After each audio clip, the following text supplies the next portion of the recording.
La hombría hay que demostrarla todo el tiempo y tiene los códigos de honra que hay que cumplir. Es decir, no se llega a ser hombre solamente por la sexualidad, sino por normativas hegemónicas que tienes que cumplir desde niño. En los propios juegos infantiles ya vemos que a nosotros los hombres nos están retando. Mientras el ámbito de las mujeres es el ámbito doméstico, quizás más tranquilo, a nosotros se nos reta en nuestra violencia, osadía, y eso pasa por todos los mandatos que después vamos a tener que cumplir en nuestra propia sexualidad. Y yo creo que eso al final nos hace daño. Es un mandato, es decir, en esa hegemonía que vamos a tener, que es aprendida, no es natural, no es biológica. Muchas veces se ve, no es que desde niño tenía este comportamiento, claro, desde niño lo incitaste a ese comportamiento. Ahora que estamos en verano, ¿cuántas veces nos vemos a los muchachos, a los adolescentes, en las guaguas, con las bicicletas?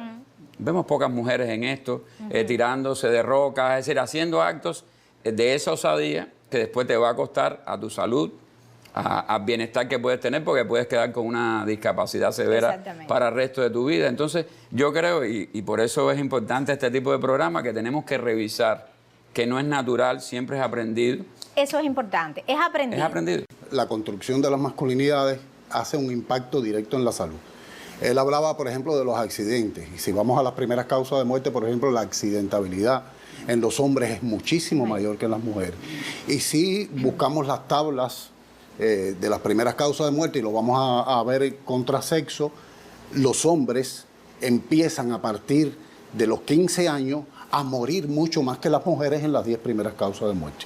Como ya se tocó la accidentabilidad, voy a poner ejemplos con otras causas de muerte. Por ejemplo, hay una muy sencilla que tiene que ver con esta construcción de la masculinidad, que son los tumores malignos. Los tumores malignos mueren más los hombres que las mujeres.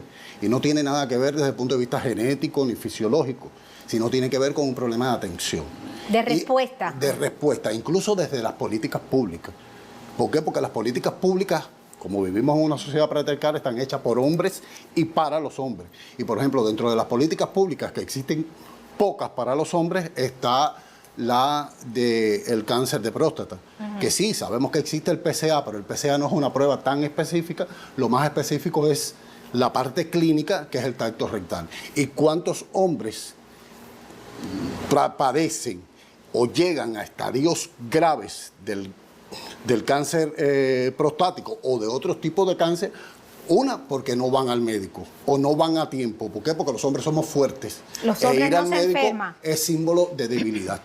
Y otros procederes, la colonoscopía, por ejemplo, para el cáncer de colon. Los hombres aprendemos muchas veces, y más ahora en la época actual, la sexualidad con la pornografía. Y la pornografía tiene una intencionalidad. Son estos hombres que no existen, pero son escogidos para la industria pornográfica. Y ojo, eso también te crea un imaginario que tú nunca vas a cumplir. No es un sexo donde el erotismo esté presente. Ni los afectos. Ni los afectos. Y eso después va a tener implicaciones en la forma de relacionarse sexualmente con los hombres. Es decir, en el aumento de la violencia, de las violaciones. Es la reproducción. Es la reproducción. Y ahí empiezan una serie de otras problemáticas que es la violencia sexual hacia las mujeres y hacia otros hombres. También hay que visualizar en dónde se desarrollan más este tipo de violaciones. Porque hay veces que no visualizarlo parece que es excepcional. Y tiene que ver también con grandes conglomerados de hombres. Por eso las cárceles son lugares tan importantes. Y si vemos casi todos los audiovisuales que tenemos en vista, está Oz, Garandirú. Es decir, cuando uno ve dónde suceden estas violaciones, regularmente es en las cárceles donde se aprende. Por eso muchas veces se dice que es una actitud carcelaria, cuando un hombre se venga de esta forma. Y entonces ahí cabría también que hay que educar más, es decir, apoyar más donde se dé educación sexual. Es mucho más común de lo que se divulga. Es decir, regularmente no se habla de esto porque es un tema tan tabú como la propia sexualidad. Pero sucede en los enfrentamientos bélicos. Muchas veces parte de los soldados violan a otro como parte de sometimiento. O sea, no tiene que ver con un acto de sexualidad, sino de sometimiento. De poder, porque se supone, de denigrar. sobre todo cuando un hombre tiene relación anal con otro hombre que lo está penetrando, es una forma de subyugarlo. Y eso está en el imaginario, es decir, es convertirte en tu mascota, es también algo peyorativo hacia las mujeres, te convierte en su mujer.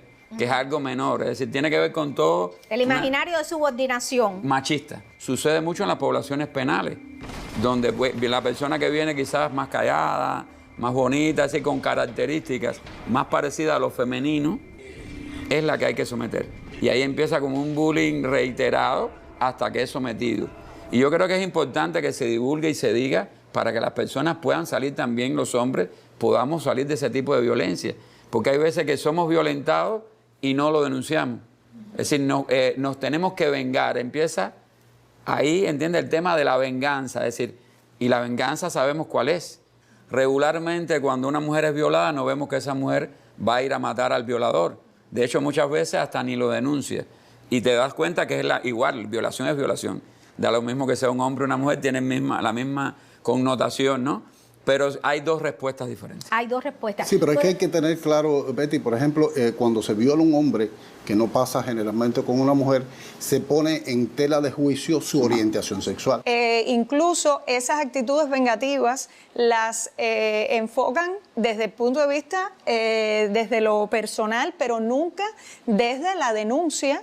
Bien, no es que vaya aparejado, denuncio, pero a la vez me vengo, no, es que yo voy a priorizar la venganza porque también la denuncia se aprecia como una debilidad. Es decir, si yo voy a ir por los canales legalmente establecidos, pues no, es decir, eso no va a cubrir absolutamente. Además, las otras personas conocen el hecho. Las otras personas conocen el hecho y eso lo demerita, entre comillas, a partir de esta cultura. Debo aclarar también que técnicamente en el ámbito jurídico la violación a la mujer técnicamente se llama violación. Pero en el caso de los varones el delito es pederastia con violencia. Es decir, tiene otra terminología y otro tratamiento que también es importante que podamos tener claro. Ahora, el tratamiento, por ejemplo, a la violación y a la pederastia denota cómo la cultura patriarcal incidió en la norma jurídica, porque el tratamiento que se da a la violación y a la pederastia no es el mismo, atendiendo a que simbólicamente,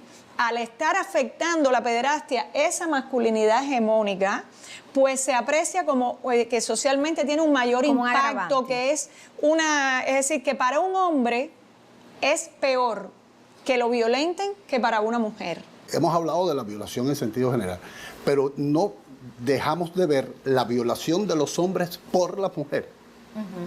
Porque muchas veces los hombres son violados por las mujeres, pero esta construcción propia de la masculinidad, desde lo cultural, los hombres no se sienten violados. Pero sin embargo, nosotros en consulta, sabes, que los vemos y traen todo un malestar a la hora de enfrentar su propia sexualidad por haber sido violados. El tema de la denuncia es fundamental porque es lo que permite romper el silencio. Y en todas las expresiones, en todos los tipos de violencia, es muy importante romper el silencio.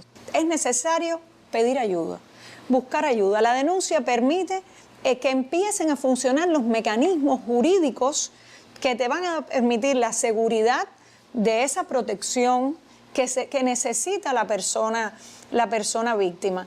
Ver que el ser víctima de violencia de género o de otras violencias no es culpa de la persona, para nada, y que hay que buscar las ayudas adecuadas para que entonces la salida no sea violencia contra la violencia, porque eso genera entonces otros males para esa persona, pero también para la población. Y muchas gracias por acompañarnos en este otro espacio, Miradas sin Excusas.